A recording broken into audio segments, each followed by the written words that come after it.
Ito po yung ating pumpkin soup. I-blend po natin.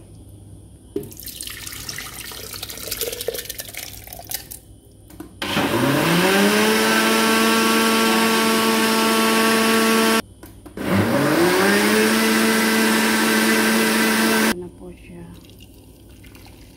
Ating pumpkin soup. Ayan.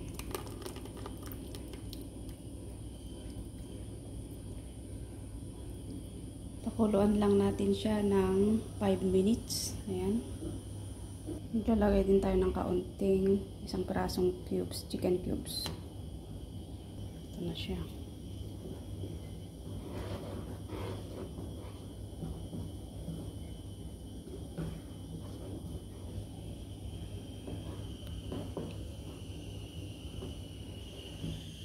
Maglagay din ako ng kaunting cream, cooking cream. Ayan.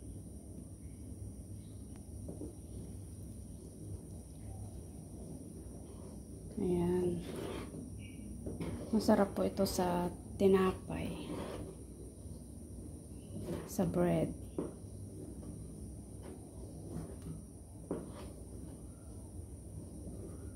O, ayan ang ating pumpkin soup. Ready na.